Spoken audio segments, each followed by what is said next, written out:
Well, I tried to get everybody in here, but not very successfully. Our next speaker is Dr. Michel Georges, and he'll be introduced by Dr. Daniel Pomp.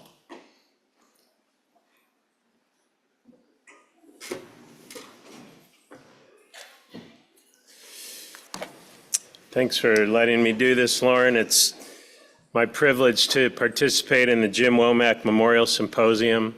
I get a chance to honor Jim and introduce Michel, and these are two of the nicest people I have ever met in my professional career. I didn't actually work with Jim, although I've known him for nearly 30 years, and all the time we spent together, I don't think we ever talked about science. The first time I met him was in 1998, and it was like 200 yards away from right here in Kyle Field. It was the Nebraska-Texas A&M football game. And this legendary guy, Jim Womack, who I was a little bit intimidated by, I was sitting next to him and all of a sudden everyone started singing and he puts his arm around me and we start swaying side to side. I'm like, this guy really likes me. This is so cool. And then I realized that the schmo next to me, who I didn't know, was also had his arm around me, swaying side by side. And I wasn't as special as I thought I was. But Jim and I went to many football games after that. We golfed at some of the best courses in the country, like Torrey Pines and Kiowa Island. We also golfed at the Brian Muni, which averaged out the quality of those courses. And I realize what all of you know, that he's one of the nicest, sweetest, and most genuine people you can ever meet. No matter how big he was in the field, he took real interest in younger scientists like me. And it was more than passing interest. I've come to realize that what this was mentorship by friendship. And that's something I think that's just really unique. You don't encounter that very often. Put a lot of time and effort into that, and I'm really grateful. By the way, A&M won that game.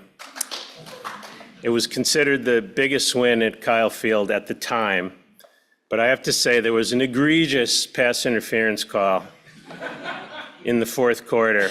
And I only remember this because the referee who made that call several years later applied to be the head of the department in animal science in Nebraska, where I was on the faculty. True story. Needless to say, he did not get that job. So while Jim was building the infrastructure, the framework, and the tools, our next speaker, Michel Georges, applied these to make many groundbreaking discoveries in animal genetics and breeding, and later in human medicine. I don't think I ever golfed with Michel, and I don't think we ever went to any type of football game, be it American or European. But he still had a big impact on my career. And although he was only 6 years ahead of me academically, it felt like a generation, because he was quickly racking up profound accomplishments in the field and publishing these in top journals, something that was very inspirational to young scientists. But the one aspect of his career that I want to focus on a little more, that impacted me the most, it's probably one that doesn't get talked about as much, and this was the time he spent from 1989 to 1993 as a director of research at Genmark in Utah. This was one of the earliest forays into commercializing new technologies in animal breeding. This was a time when I was finishing my PhD at NC State, doing my postdoc at Davis, and considering career paths. And I was really interested in combining quantitative genetics and biotechnology, and I thought it was really amazing that someone like Michel, who worked in cattle genetics, was also in the biotech industry. Now, it wasn't Silicon Valley, it was Utah, but regardless. He was doing some really cool stuff, like very early papers on how to apply marker-assisted selection. This is 10 years before Genomic FX came out of College Station. One of the things that I liked the best was the phrase velogenetics, which was the synergistic use of marker-assisted selection and germline manipulation. This was some of the coolest stuff I had ever seen in the animal breeding world. This was even cooler than that Grateful Dead concert I went to at Red Rocks a couple years earlier. And Michel's stuff was cool without the hallucinogenics. His multifaceted career in industry and then applying genetics not just to animal agriculture, but also human medicine, this was very inspirational to me and helped shape my own career paths for decades to come, and was one of the reasons I formed a company several years later called GeneSeek. So you have Michel's bio in your material, so I'm not going to recite back any of the details to you. I just want to highlight something you've heard about several times already, and that was the Wolf Prize that he won in 2007. This was 6 years after Jim Womack received the same honor, and several other people in this room have gotten the Wolf Prize, and that just shows you the quality of the people we have at this symposium and the quality of people that Jim Womack associated with. The Wolf Prize acknowledges scientists and artists worldwide for their outstanding achievements in advancing science and the arts for the betterment of humanity. By awarding this prize, the Wolf Foundation salutes leaders and pioneers in these fields who have contributed to a better world. This is a perfect way to describe Jim Womack and also our next speaker, Michel Georges.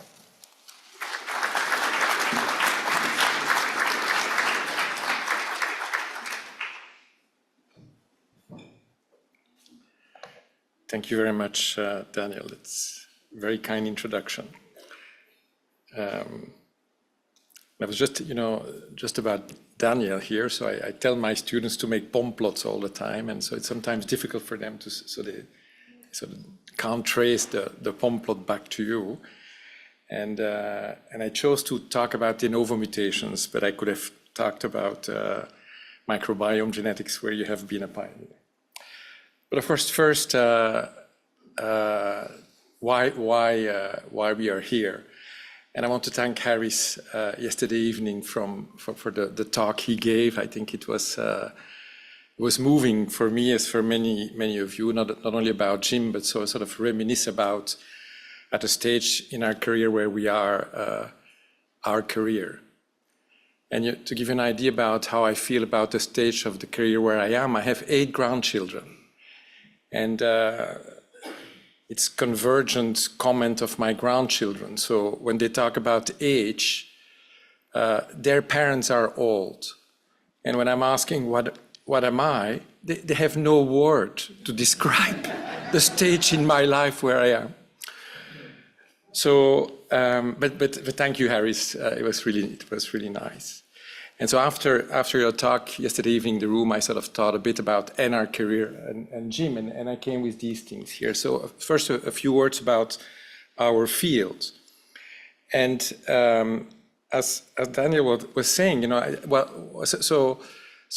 think genomic selection happened during our career, and essentially try to use DNA technology to improve selection is the reason, the excuse that many of us had when we started in this business. It's also what allowed us to get funding. And I think what has happened is absolutely incredible. That doesn't happen very often in the lifetime of scientists, that they see that the science in which they engage has such a revolutionary impact on their field. And that's what genomic selection is. But I think it's good, so when we sort of think back about that, to realize that the path was actually not that smooth. So I think it's a typical Gartner's hype cycle. And for instance, for my funding and so on, and the story of GenMark was that at some point we were on the wrong track. So QTL mapping and marker-assisted selection didn't deliver what was needed by the industry, and it sort of took the insights from Theo Mewison and Mike Goddard sort of to really get the notch that sort of made it very useful. So another thing that comes into my mind is, of course, we can mention the name of people that have been, you sort of say, instrumental in the field, but the reality is that it's sort of all incremental, and there are lots, and you sort of always build on the shoulders of someone else, So you think you have a good idea, and 10 people had it before, if you sort of go and look at the literature. So one in terms of application, I think what has happened in animal genetics over the last 30 years is quite unique. So the other thing is sort of to recognize that choosing the domestic animal genomics field is a good idea. So for me, it was not an idea, it's a bit by chance, but I think for Leif and other people in the room, it was sort of really a strategic choice. And it's a very good choice because there's an incredible treasure trove of discoveries to be made with this material, so to speak. So we could sort of say we benefit from a mega scale, deep phenotype-driven mutagenesis screen that has accrued over the last 10,000 years. And I think one amazing example of that is Leif's finding of the role of the DMRT3 gene in gatedness. So there's not a single phenotype-driven screen in the mouse that would have noticed such a subtle phenotype. The ability of horses to dance, it's incredible. And with findings that really move the neurobiology in this case forward. And we already had discussions about sort of the genetic architecture of traits. And so I really think that the question of the genetic architecture of traits is sort of really it's a very fundamental and very important biological question, and especially the polygenic nature of a large number of traits. What is the extent of the polygenicity, and what is the profound meaning of the fact that so many traits have this very, very complex architecture? And I suppose it has something to do with adaptability, although some of the findings of Leif, again, especially with the Darwin finches, sort of seem to contradict that intuition to some extent. Many of us sort of would describe ourselves, the older ones, as positional cloners, which essentially means that you trying to go at the genes that underpin phenotypes, you do a mapping exercise first, and you make the assumption that close to the spots that you have mapped, there is a gene that is perturbed in cis, and that's our own all life in a way. It's sort of interesting to think that the omnigenic model that was proposed by Jonathan Pritchard suddenly tells us there is a possibility that this whole positional cloning effort doesn't get you to causally involved genes. So you have this hypothesis now about the fact that you have regulatory variants that do possibly perturb genes in cis, but these cis effects have nothing to do with the ultimate phenotype. It all goes to trans effects that are maybe mediated to a regulatory network. So that's sort of a sobering thought, I think, for many of us. So it has been great to be in animal genetics for the last, I don't want to say how many years, not only because of what I just said about the field, but also I think because of the people involved, and coming here really sort of make me feel that very strongly. And of course, we honor people that have been pioneers, and Jim is certainly one of them. And I just mentioned other people like Moshe Soller and in fact Charlie Smith and other people. But as I said before, although if they had not been there, things would probably look different. The reality, I think, is that this is sort of an incremental thing. So there are lots of people have contributed to various extent to sort of getting this thing into motion. But apart from the contribution of the individuals, I think another reason of being why it was good to be in animal genomics is that I think this community is special. So one of the unique features of scientists, and I think I can say that for all of us, is that we are not interested in money. So our driver is not an economic reward. So you would say, oh, that's good, right? But then you have to ask yourself, well, then what is driving you?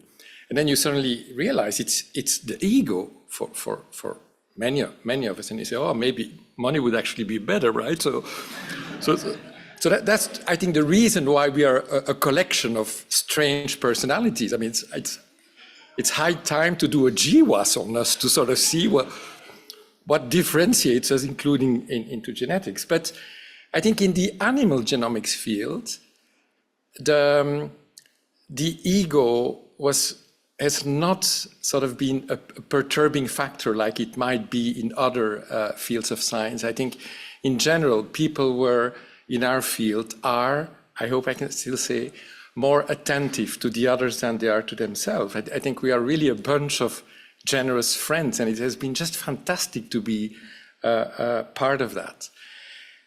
And to come back to Jim and Raby, I think they really epitomize that. And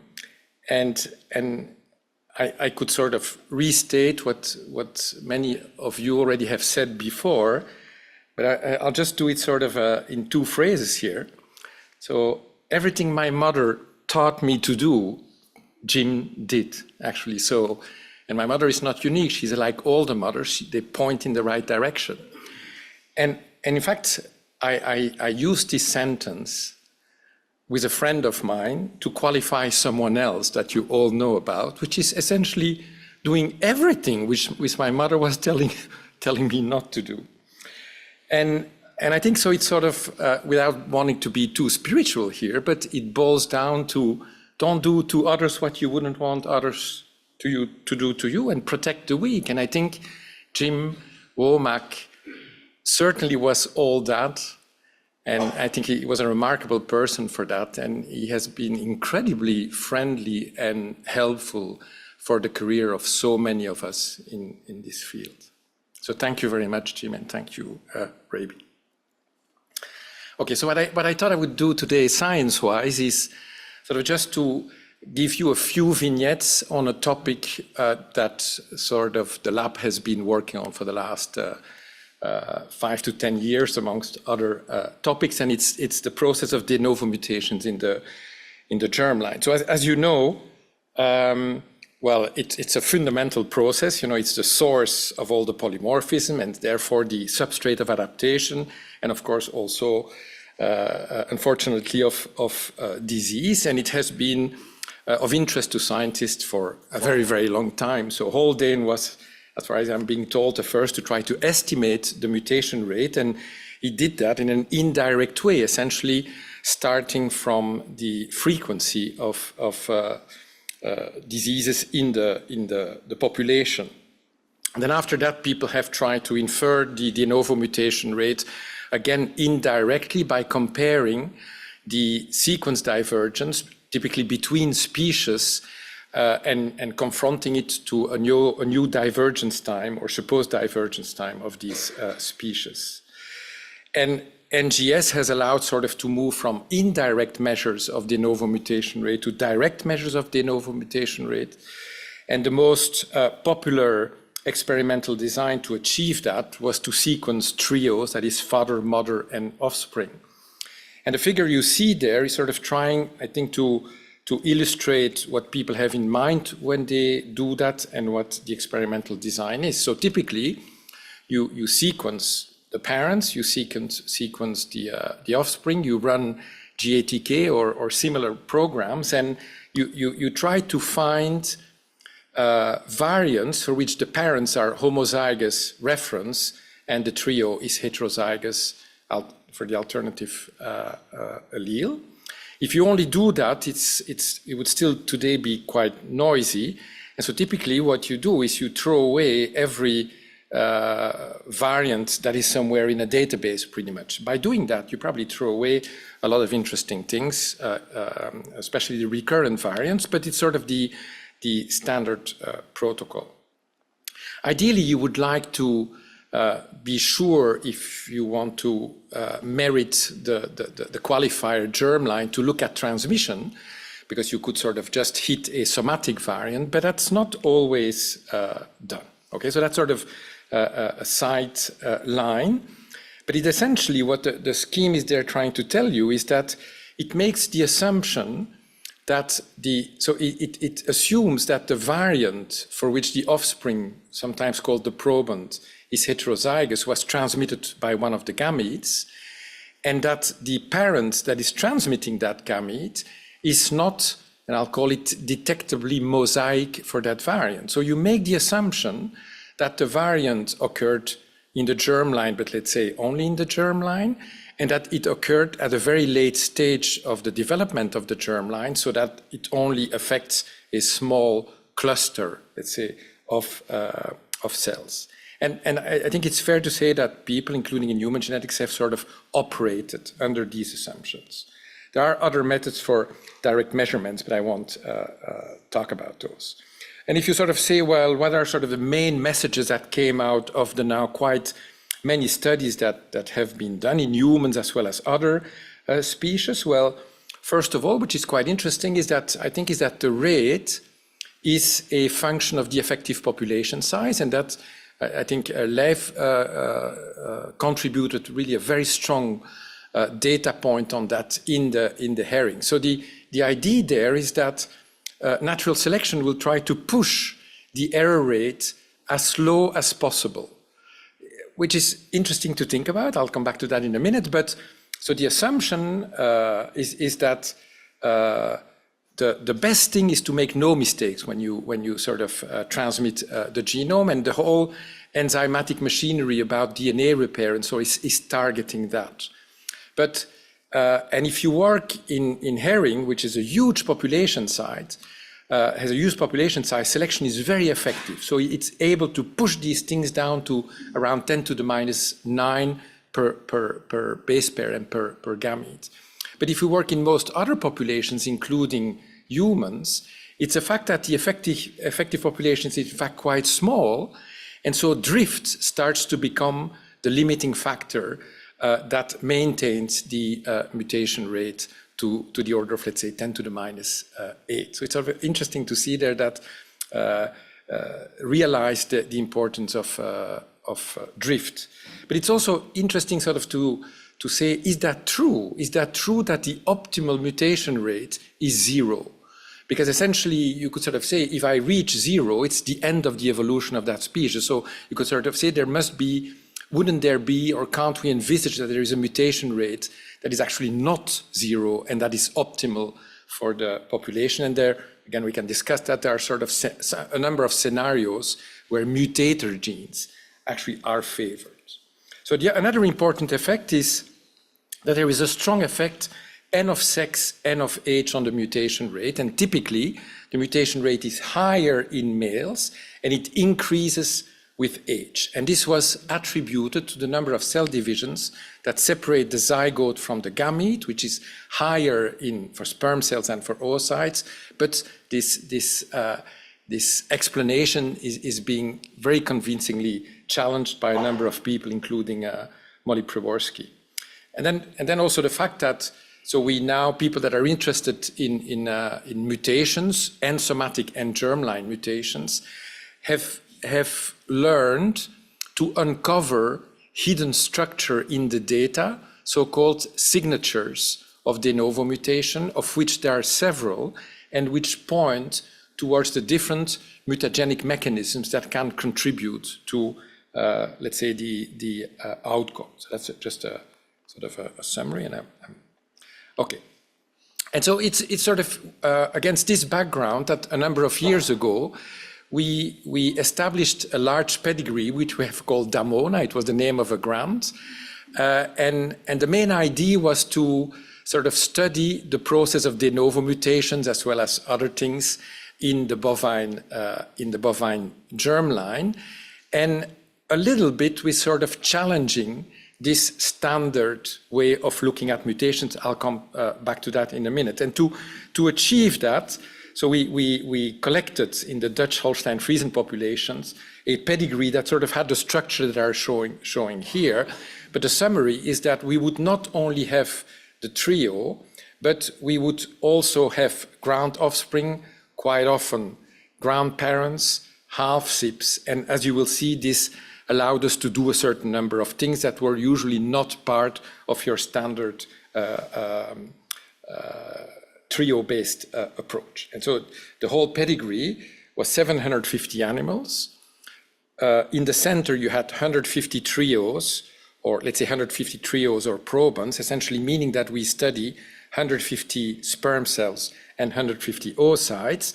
And at that time, we were pretty happy with that. So we sequenced the trio at 26-fold depth and the ground offspring at tenfold depth. And the source of DNA was germline for males primarily, although some was somatic, some was blood, but the females obviously was always blood. Okay, so I'll sort of try to go to the main messages out of these studies as vignettes, and I have subdivided them in things that deal with single nucleotide variants, then structural variants, and then transposons. So the first vignette here is essentially the fact that I think we clearly showed that, at least in the bovine, but I think in all species, we have to distinguish when we talk about de novo mutations, what we refer to as early and late events. So this is on the top left there is the scheme that I showed you before. So it makes the assumptions that the mutations are late events occurring late in the development of the germline, and the individual in which they occur are not detectably mosaic. But so to refer back to or reminisce about work done with Noel here, so my previous experience or encounter of a de novo mutation was in a ram called Solid Gold, which is literally the founder of the whole Calipiche story. It's actually the ram in which the mutation that is causing Calipiche and polar overdominance occurred.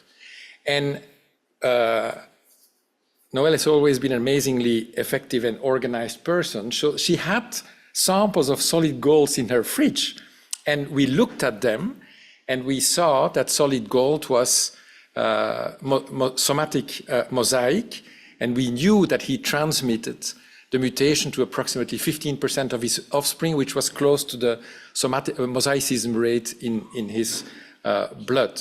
So not only was that sort of a definitive proof that's the causative mutation, but the first mutation we sort of encountered in real life was not a late event. It was an early event that was affecting endosoma and the germline. And we sort of said, well, how common is this thing, and why are people not looking at that? And so the graph in the middle is sort of trying to show you, so the triangle is an animal, and the blue triangle is, let's say, his body, and the part that is dark here is the germline, and what I put in red is the result of a mutation, right? A de novo mutation which occurred at the tip of the triangle, and then it affects the cells that derive from here. So we could sort of say this is what happened in solid gold. And how can I sort of distinguish an event, an early event occurring in the proband versus this here? Well, what you predict is that there will be allelic imbalance in that individual. And maybe more importantly, what you predict is that there will be so-called complete linkage disequilibrium in the next generation, but not perfect linkage disequilibrium. So nobody does linkage analysis anymore, but in terms of linkage disequilibrium, so you would have a D prime value of 1, but not an R squared value of 1, while here you would have perfect linkage, you would have R squared of 1 and D prime of 1. And assume that this exists here, well then, imposing the fact that we don't see the mutation in the parents will lead to the fact that we throw away lots of mutations. So if we find evidence for late events in the proband, they must have occurred also if we go back the generation above, and we have in our algorithms been throwing away a lot of stuff. And to make a long story short, it's all over the place there. So we know now that in bovine sperm cells, out of 100 de novo mutations that are transmitted by a sperm cell, 30% are detectably mosaic in the father. So if that's a criteria, you throw away 30% of the mutations, and in the oocyte it's even more. It's half of the mutations that are detectably mosaic. And then you say, well, why is that?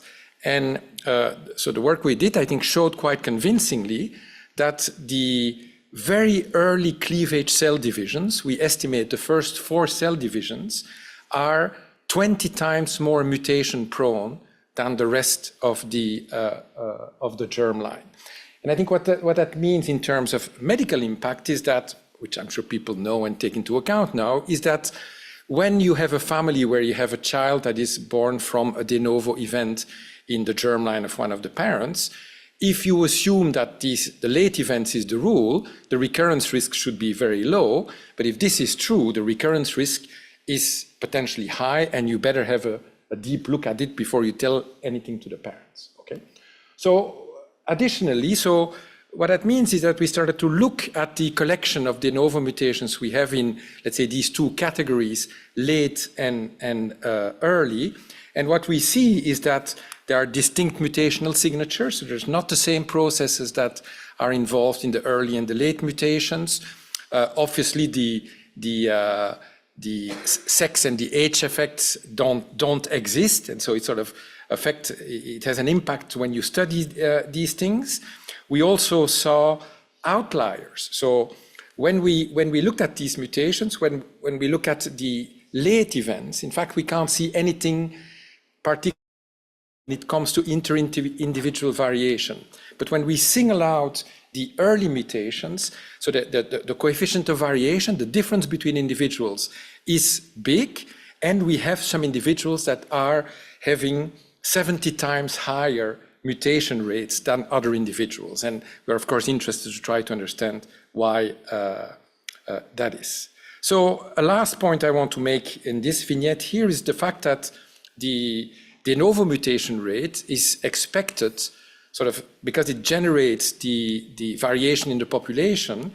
If you look at the signature, what I would call the signature of the de novo mutation events and the signature of the segregating variants, that is the categories, it should be the same, in fact, especially if you look at rare variants, which are sort of a proxy of de novo events. You know, you didn't capture the actual birth of that variant, but if it's rare, you know, it's supposed to be a young variant. So it should they should be similar. And in fact, they are quite different. So what you see here is especially here, so in red you have the segregating polymorphisms, and in blue the de novo mutations. And so these two guys here show you two categories where you have a big difference, and we're trying to understand why that is. And it could be the use of reproductive technologies. So Lev was telling us about bad experiences we have with some publications. So this thing went three rounds in Nature, and then it was blocked for, I still don't understand why, and it still has a bioarchive thing. Okay, so that was the first vignette about de novo point mutations, and I think, I hope there was a contribution there in sort of pointing the attention towards a distinction between late and early events with, I think, quite different biology. So now two things about structural variants. So the first one I just put in because I like it, but although it didn't come directly from that Damona pedigree, but so thanks to Carole Charlier in the lab, who is interested in coat color, like more than I am, and like other people, she collected samples from color-sided animals. And Keith Durkin, who was actually did his PhD here, so started to work on structural variants. And both of them hit something which I thought is sort of really an interesting thing. So what they found was that in some breeds, including the Belgian blue breed, where you have these color-sided animals, the mutation that is responsible for this phenotype results from a piece of chromosome 6 encompassing the KIT gene that loops out, if I may say, out of its locus, forms a circle, and then goes and integrates somewhere else in the genome, in this case chromosome 29, the circle being opened at a different position than where sort of it was formed initially. So you really have a signature of a bubble that moved from one part of the genome to the other part of the genome. So that's kind of fun because so just from the lab point of view, what you have is you have a copy number variant. So we had discrepant results, a copy number variant and a linkage analysis, and they gave discrepant results. But that's again because we shortcut, when we think, we sort of assume that most of the time copy number variants, the copy stays in the vicinity of the original locus. And here we show that's not the case, it just moves somewhere else via a circle. So it's okay, that's nice. But where it became really interesting is when Keith was looking at other breeds where you had the same phenotype. And he approached it again using linkage analysis and using the finding structural variance based on intensities or sequence depth. And so again, to make a long story short, what he showed was that the second allele was actually not an independent event. A bit like Leif was saying about the evolution of the alleles in sequential steps. It derived from the first color-sided allele and by the formation again of a bubble. So now you have this first allele, you have an event there where you have a piece of DNA that comes out and forms a bubble again, but now the bubble is not just a perfect, it's not just a piece of chromosome 6 that is excised logically cleanly. You have a piece of chromosome 29 that actually is introduced into the bubble as well. And then this bubble is going back home. It's going to reintegrate in the original locus by homologous recombination, and it brings in souvenirs, pieces of DNA that it took at chromosome 29. And so the good thing about being old is that you know about stories which young people, fortunately for them, don't know. But I knew about this exon shuffling hypothesis, from Wally Gilbert. You say, well, new genes arise by the reassortment of exons from previous existing. So, okay, very good. How does that happen? Well, this could be one of the mechanisms that actually shuffles exons. So I thought it was sort of an interesting mechanism. Vignette 3, still structural variants. And so here the message is, it's sort of an interaction between artificial reproductive technologies, which are heavily used in cows, and epigenetics, if you want. So Lim, a postdoc student in the lab, looked at the Damona pedigree, and she was supposed to go and identify de novo structural variants. So again, when you started, you say, I have to do that, but it looks a bit boring. And that's sort of a complicated table that you find in the paper. I should make a figure at some point, but I put arrows to help you here. So we are still interested in late events and early events. So in this column, you see L, it's a late event, and P means it happens in the father, paternal. Okay, and so here you sort of find, this P is parental. I don't say whether it's the sire or the dam. This column tells me whether it's the sire of the dam. And the last column tells you what reproductive technology was used to produce the proband in which this thing is detected. Now, if you look a bit at this thing, and if you do a bit of statistics, but you don't need a lot of statistics, there are two things that are standing out. First of all, you see sire on this side a lot, and you see L a lot. So the data suggested that many of these of these structural variants were occurring in the germline of the sire, and they occurred late. Okay, and the reason was that there was no allelic imbalance, and there was perfect linkage in the grandparents. But then if you look at this thing here, and I'll just help the last column, I'll help you sort of in the interpretation, there was a highly significant excess of in vitro fertilization. Okay, so you say, well, that's strange now. So I have two strong statistical signals, and they are not compatible. Why the hell would the fact that I freeze or do not freeze or culture the oocyte have any impact about the type of mutations that are coming in via the sperm that could have been collected 10 years before in another part of the world? So you have these two strong results, but they're not compatible. So there is a conundrum here.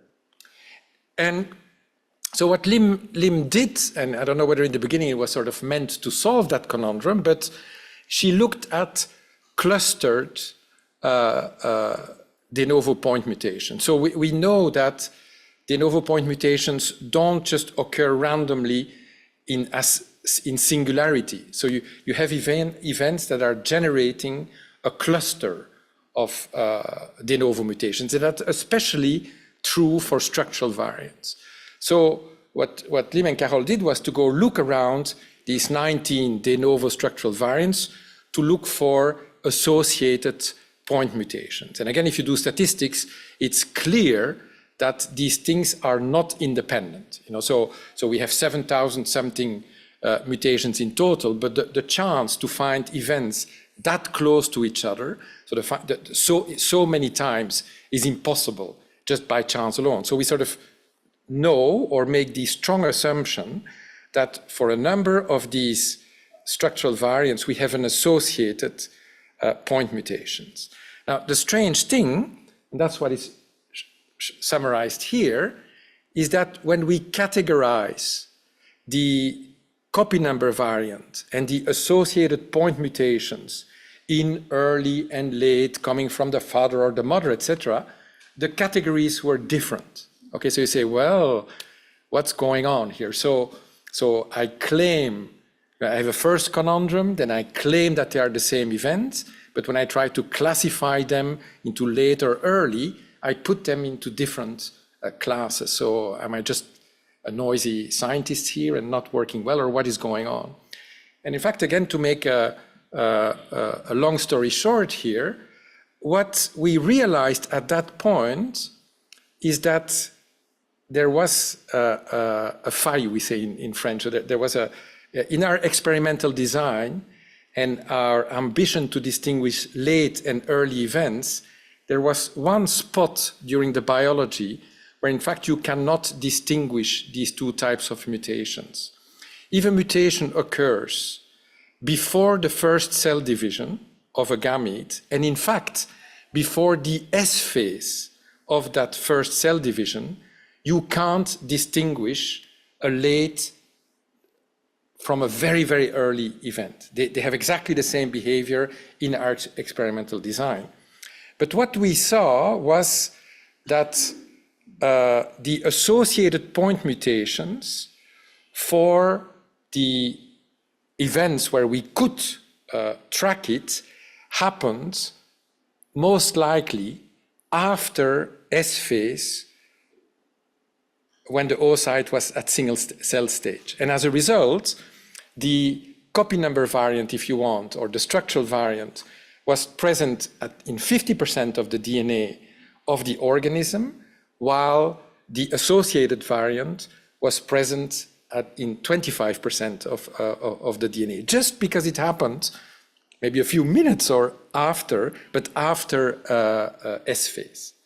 So the associated point mutations sort of told us that what we had identified as late sire mutations were most likely happening post-fertilization. They were zygotic events, but happening very, very quickly.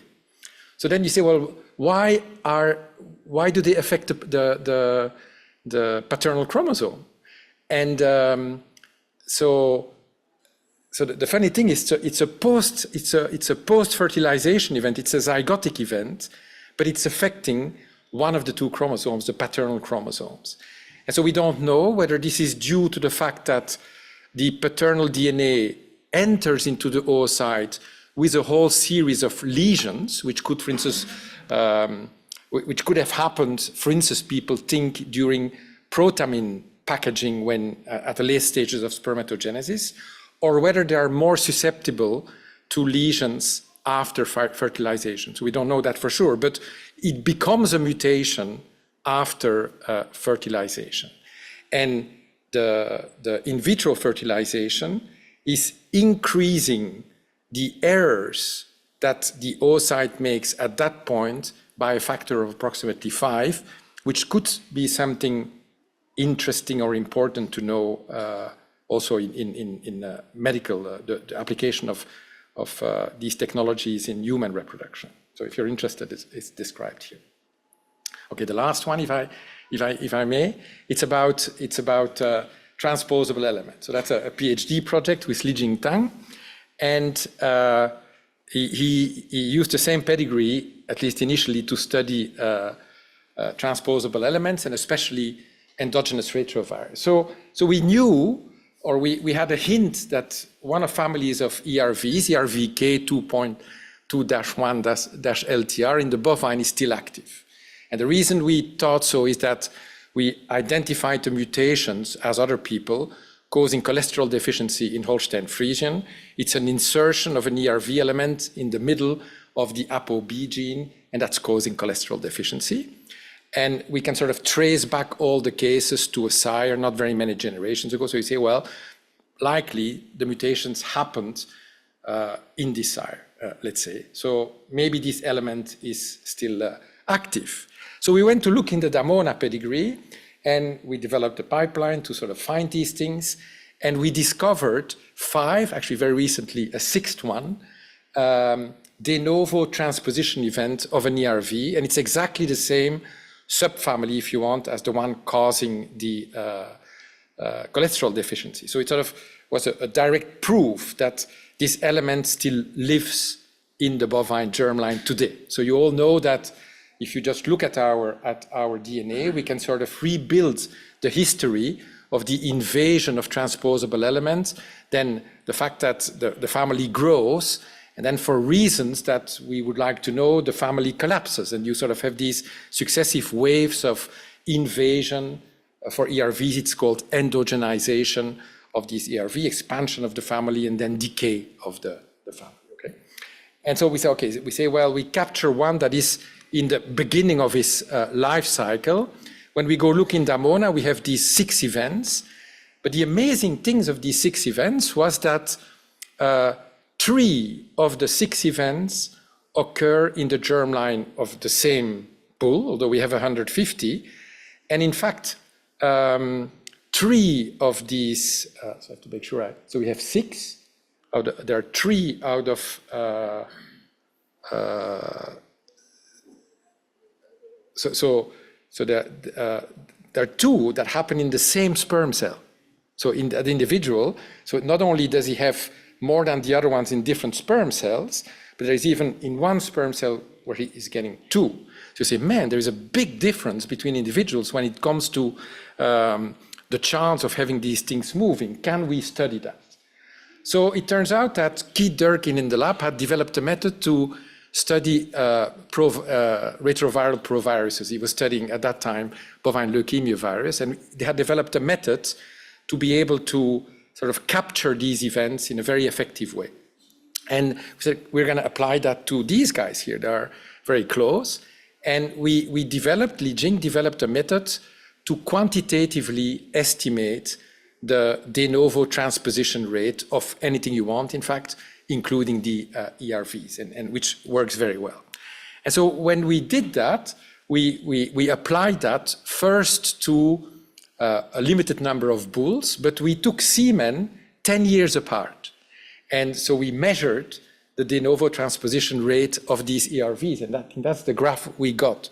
So it's an incredibly repeatable phenotype. So if you measure this thing for the same bull in sperm samples that have been collected at 10 years interval, man, it's a regression line that you don't see very often. So it's a very stable phenotype. And so what we did was we said, okay, we're going to measure this thing on hundreds of bulls. So we measured it on, I think, 400 bulls approximately, and we did a GWAS. So first of all, we had big variation, going from 0 detections to, it's nearly a 100-fold range between the animals.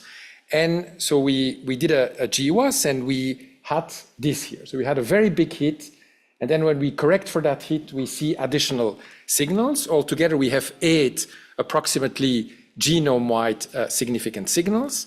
And when we go and look at what is underneath these peaks, what we see are, amongst the top variants, are polymorphic ERVK elements. Because these things are moving in the germline, they generate polymorphism in the population, and 4 of the 8 peaks had amongst the top variants such a polymorphic ERVK insertion. And you say, well, that's sort of a bit disappointing, right? So I was hoping to find piRNAs or, I was hoping to find this emerging anti-ERV immune system. And well, obviously, if I have 0 ERVs in my genome, I'm not going to have anyone move. And if I have 100, I suppose I have more than if I have 0. So it was sort of a result that was, in a way, obvious, too obvious to be super exciting. But there was one question here, is that if we look at, so we have 4 hits, and if you look at with how many ERV elements per genome do we deal with, it's in the hundreds. It's typically around 300. And so you say, what is different between these 4 guys and all the other ones? You know, if it's the number of ERV elements in your genome, how come I have only 4 peaks? I mean, I would have expected them to have more. So what Li Jing did was, we told him, generate an exhaustive catalog of all the bovine ERV elements, at least in that population. So he cloned everything, he sequenced everything, and what he found was that this family, ERVK21LTR, essentially comes in 3 morphs, if you want, which we call 3 clades. So the first one here, it's not the biggest one, they're called solo LTRs, and this is well known. These ERVs have long terminal repeats, and if you have intra-allelic recombination, you lose what's in between the LTRs, and you have a solo LTR. But then if we looked at the rest, we had 47 elements that we call competent, and we call them competent because if we look at the element, we have essentially the expected open reading frames that suggest that the element is an autonomous element. So we have GAG, Pro, Pol, and F. But then we have the most abundant clade with 173 members, is derived from the first one in a way that we don't necessarily understand very well, but it's defective because it doesn't have any open reading frame anymore, okay? And so what we saw was that the de novo mobilization rate of these elements in the animals, so essentially sort of follow up on the GWAS, so we sort of see what is different between the animals that have a high mobilization rate versus the other ones. Well, it's essentially the number of intact elements in the genome, so competent elements in the genome, while the number of defective elements in the genome has 0 impact on the transposition rate. So you would say that's quite logical, right? And you see that here. So here because now we know all the elements, and we genotype them, so we know for every animal his complete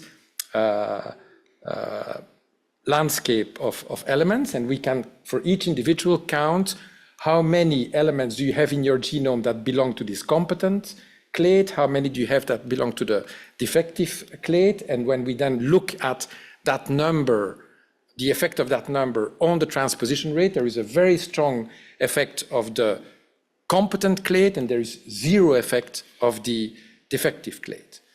Again, quite logical. But if we go and look at cholesterol deficiency, the ERV that sits in the gene is a defective one. And if we look at all the de novo transposition events that we found in the Dabona pedigree, all of them are defective ones. So we sort of went to look at, if you look at an animal and you look what's in his genome, we know that the number of competent elements determine the rate, but what is moving.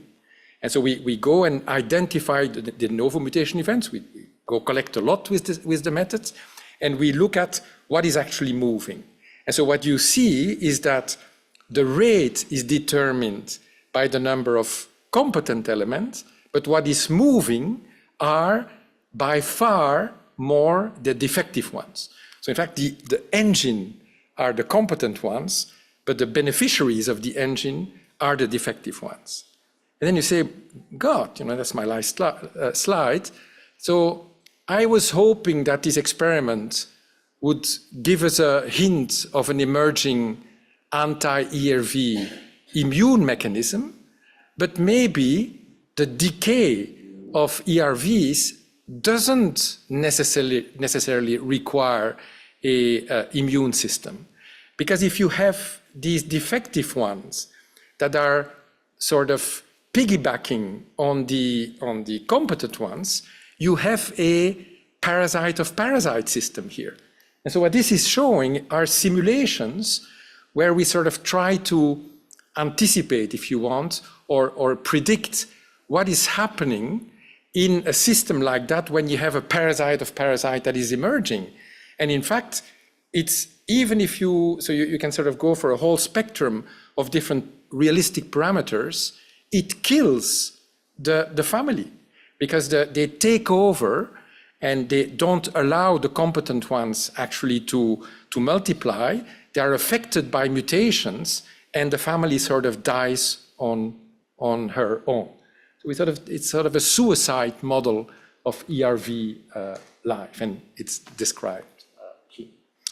And so to finish, so before thanking Jim again, but so these are the people that have done the work, and all the different things that I talked about. So thank you very much to all of them. They're very good friends as well.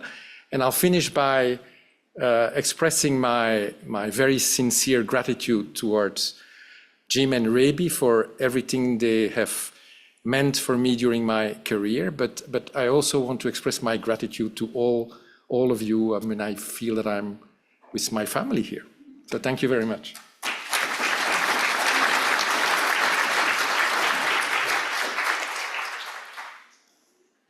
Take time for a couple of questions. Steve. I apologize for this question, but I'm ignorant. I apologize for this question, but I am ignorant. Do these endogenous retroviruses in cattle, are they active and do they cause any disease through downstream oncogenesis or anything like that? Okay, so that's of course a good question, Steve. So I thought, so first of all, maybe I hope that's answering your question, but so these endogenous retroviruses are supposed to derive from an exogenous retrovirus. The exogenous retrovirus infects, let's say, the germ cells. And then it is hypothesized that for a while, but a while is probably hundreds of thousands, if not millions of years, sort of propagates by still having a life cycle where he comes out of the cell and then reinfects the germline. And you can sort of see in the content of the genes whether it's still in that phase of its life cycle or whether it has completely endogenized, which means that now it moves like a transposon. So it's sort of going through this phase where it's an exogenous retrovirus, then it endogenizes but still needs to get out of the cell to sort of reinfect the germ cell, and then at some point it doesn't have an extracellular phase anymore. So here, we do not know what the exogenous retrovirus is. So it must be an old thing because we can't find any trace of what the origin of this guy would be, but we have all reasons to believe that he's still capable of going outside of the cell. So he's not yet at the phase where he's going sort of to remain hidden, okay? So now, do we know of any disease that is associated with this, other than the genetic defects that it causes by insertional mutagenesis? Not. But so if you want to have a nice sort of example of this is the koala. So you have a story like that in the koalas in Australia, where they still have the exogenous virus. They have populations where it has not yet entered the germline. They have populations where it has entered the germline, and it does a little bit like this here, but there it's causing lymphoma. But here not. Are there transcripts floating around in the RNA? Yeah. Okay. Yeah.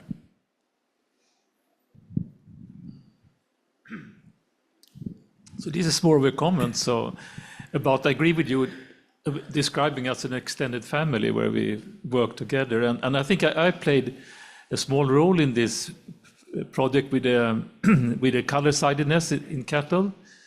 Because my memory is that you or Carol told me that you have mapped this sidedness to chromosome 4, I think, or 29. 29. 29. And then I talked with Tosolib, and he mentioned that they have mapped it to chromosome 4. 6. And then I said, you should talk to each other. So what that tells you is that it's very important to have good friends and to go drink beer with your friends as much as you can. It would not be the first cross-fertilization, I would say, with life.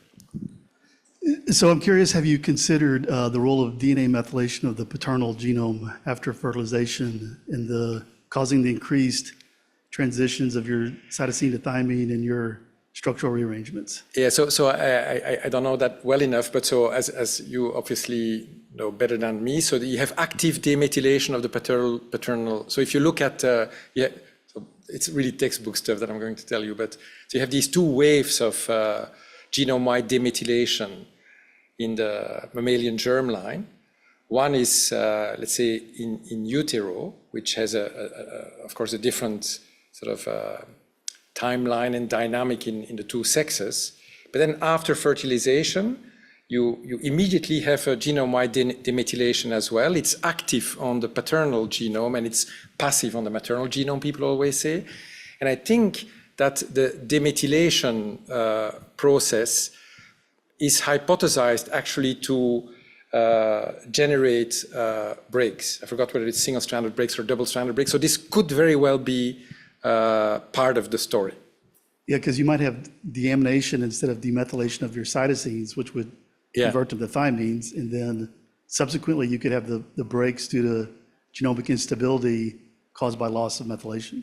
Yes, but so that's true. But so I very briefly showed you the signature of these early mutational events, and it doesn't look like C2T is a very strong contributor. It's present, but it's only present in the in CPG context. So it's maybe part of it, but you have these other C2A things that are sort of really the distinctive feature of this class of mutations.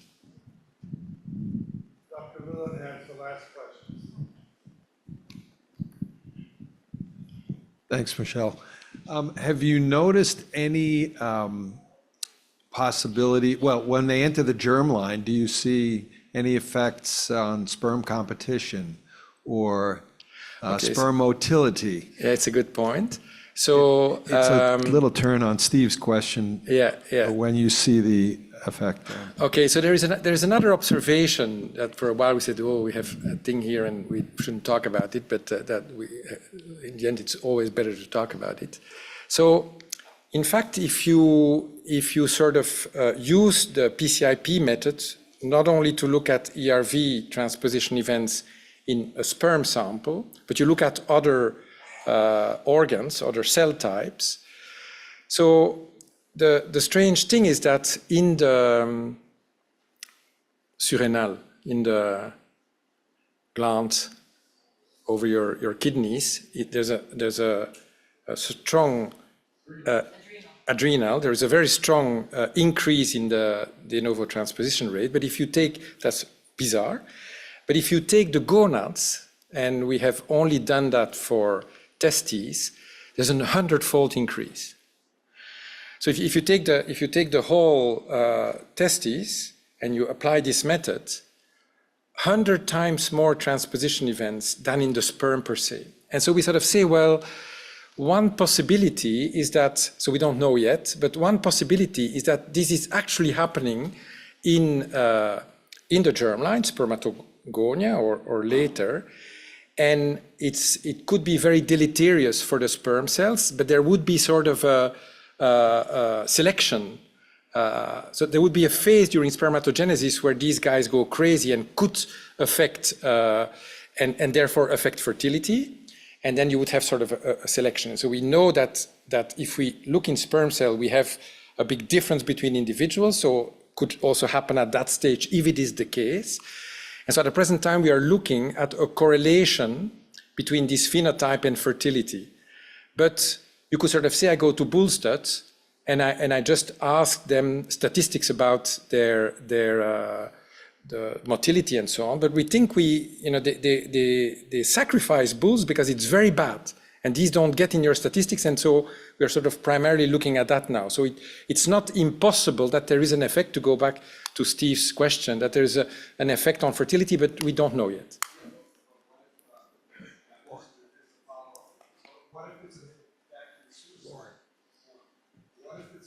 What is the genetic load in sperm and embryo's because you're way out, because you're seeing it in that. Yeah. Okay. Just announce it. Yeah, yeah. You announce it, I'll do it. Yeah, it's a good point, we don't know. It's approximately 1 in 100 sperm cells. Oops. Okay, let's thank Michel again.